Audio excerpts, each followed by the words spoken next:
Hi guys, பேசிட்டு இருக்குது நான் உங்க விஜி நிரஞ்சன். ஸோ இந்த வீடியோவில் நம்ம எதை பற்றி பார்க்க போறோம்னா, அதாவது ஃபிசிக்கலி சேலஞ்ச்ட் மாற்றுத்திறனாளிகள் அப்படின்னு சொல்லியிருக்காங்க இல்லையா.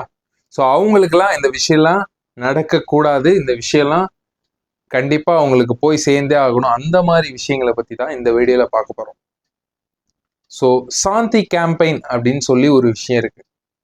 ஸோ இந்த விஷயத்த ஆரம்பிச்சவர் பார்த்தீங்கன்னா ராமா ரஹீம் ஜி அப்படின்னு சொல்லி ஒருத்தர் ஆரம்பிச்சிருக்காரு. ஸோ இதுக்கு கீழே உள்ள வாலண்டியர்ஸ் பார்த்தீங்கன்னா மே 14, அதாவது நேத்து, ஸோ ஃபிசிக்கலி சேலஞ்ச் அவங்களுக்கு தேவையான ப்ராஸ்தட்டிக்ஸ், அது மட்டும் இல்லாமல் அவங்களுக்கு தேவையான வீல் சேர்ஸ், இந்த மாதிரி விஷயங்கள்லாம் வந்து கொடுத்துக்கிட்டு இருந்தாங்க. ரொம்பவே பாராட்டக்கூடிய வேண்டிய விஷயம். ஸோ இந்தியாவில் இந்த மாதிரி ஒரு சில இடத்துல மட்டும்தான் இந்த மாதிரி விஷயங்கள்லாம் நடக்கும். ஸோ எனிவே நம்ம இந்தியா கவர்மெண்ட்டும் ஒரு ஸ்கீமும் வச்சிருக்காங்க. அது பேர் வந்து ADIP. ஸோ இந்த ஸ்கீம் பார்த்தீங்கன்னா 1981 ஆரம்பிச்சிட்டாங்க. இன்னமும் அலைவில் தான் இருக்கு. சப்போஸ் என்னோட சப்ஸ்கிரைபர்ஸான நீங்க உங்க சுத்தி உள்ள சமுதாயத்திலேயோ அல்லது உங்க வீட்டு பக்கத்திலேயோ யாராவது தெரியாம இருந்தாங்கன்னா இந்த ADIP வெப்சைட்ல போய் ரிஜிஸ்டர் பண்ண சொல்லுங்க. எதனாலனா நான் ஒரு சில பேரை பார்த்தப்ப அவங்களுக்கு தெரியாம இருந்துச்சு. ஸோ அதனால இந்த ஒரு வீடியோவை மேக் பண்ணி போடலாம், நம்ம சப்ஸ்கிரைபர் சுற்றி உள்ள யாராவது இருந்தாங்கன்னா அவங்களுக்கு உபயோகமாக இருக்கும் அப்படிங்கிறதுக்காக தான் இந்த வீடியோவை நான் போடுறேன்.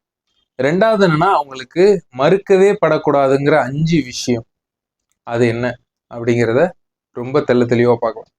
ஸோ ஜட்ஜ்மெண்ட் இஸ் கிளியர் அப்படிங்கிற விஷயம், அதாவது அவங்களுக்கு அநீதி நடக்கவே கூடாது. இப்போ வந்து நம்ம கண்ணு முன்னாடி நமக்கு வந்து ஒரு அநீதி நடக்குதுன்னா அதை வந்து நம்மளால தட்டி கேட்கவோ அல்லது வந்து ஒரு பார்க்கவோ முடியும். சப்போஸ் ஒரு பார்வை இழந்தவங்க, ஒரு காது கேட்காதவங்க, இந்த மாதிரி அவங்களுக்கு நடந்துச்சுன்னா, ஸோ அதனால தான் நம்ம கவர்மெண்ட் முதல் இடத்துல வச்சிருக்கு, ஜட்ஜ்மெண்ட் இஸ் கிளியர் அப்படின்னு. ரெண்டாவது விஷயம் என்னன்னா, டெய்லி ப்ராடக்ட்ஸ், அதாவது இப்போ நம்ம வாங்குற ரேஷன், அரிசி, பருப்பு, ஜீனி, இந்த விஷயம்லாம் வந்து அவங்களுக்கு கிடைக்காம இருக்கலாம், அவங்க போய் வாங்க முடியாம இருக்கலாம். ஸோ அந்த மாதிரி விஷயங்கள்லாம் இருக்கு இல்லையா. ஸோ அவங்களுக்கு கண்டிப்பாக கிடைக்கணும் அப்படின்னு ரெண்டாவது விஷயத்த நம்ம கவர்மெண்ட் முன்னாடி வச்சிருக்கு. மூணாவது விஷயம், அவங்க வந்து சப்போஸ் ஒரு கவர்மெண்ட் ஜாப்லயோ அல்லது ஒரு எம்ப்ளாயோவோ இருக்காங்கன்னா அவங்களுக்கு ப்ரமோஷன் இருந்துச்சுன்னா கண்டிப்பா கொடுத்தே ஆகணும், ப்ரமோஷன் பண்ணக்கூடாது அப்படிங்கிற விஷயத்த மூணாவது விஷயமா வச்சிருக்காங்க. சப்போஸ் இந்த மாதிரி இஷ்யூ யாருக்காவது நடந்தால் கண்டிப்பா நீங்கள் கேஸ் போடலாம். நாலாவது பார்த்தீங்கன்னா, நம்ம கவர்மெண்டே வந்து அவங்களுக்காக தேவையான விஷயங்களை வந்து சயின்டிஃபிக்கா, அதாவது அவங்க பார்வை இழந்தவங்களுக்கு பார்வை தெரிகிற மாதிரி இருக்கட்டும், அல்லது காது கேட்காதவங்களுக்கு, ஸோ அந்த மாதிரி மிஷின்ஸ்லாம் ரெடி பண்ணுறதுல தனியாக வந்து நம்ம கவர்மெண்ட்டே ஒரு சில விஷயங்கள்லாம் பண்ணிக்கிட்டு இருக்காங்க. ஸோ அஞ்சாவது விஷயம் என்னன்னா, அவங்களுக்கு வந்து மெடிக்கல் கிளைம்ஸ், அதாவது காப்பீடு திட்டம் இருக்கு, அதுவும் முதல் உரிமை கொடுத்தே ஆகணும். அந்த மாதிரி விஷயங்கள்லாம் நிறையவே இருக்கு அவங்களுக்காக.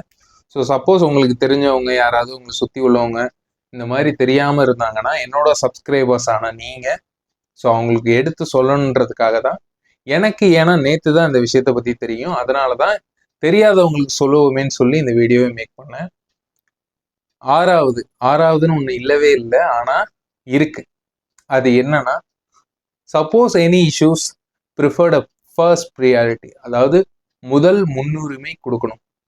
ஸோ அவங்களுக்கு ஏதாவது அநீதி நடக்குதுன்னா கண்டிப்பாக நம்மளோட ஒரு இந்திய குடிமகனான கடமை என்னன்னா, கண்டிப்பாக தட்டி கேட்கணும் அப்படிங்கிறது தான். ஸோ இந்த விஷயம்லாம் உங்ககிட்ட சொல்லணும்னு நினச்சேன், அதனால சொன்னேன். ஸோ எனிவே இன்னொரு நல்ல வீடியோவில் உங்களை வந்து சந்திக்கிறேன். அதுவரை உங்களிடம் விடைபெறுவது நான் உங்கள் Viji Niranjan. Take care and bye bye.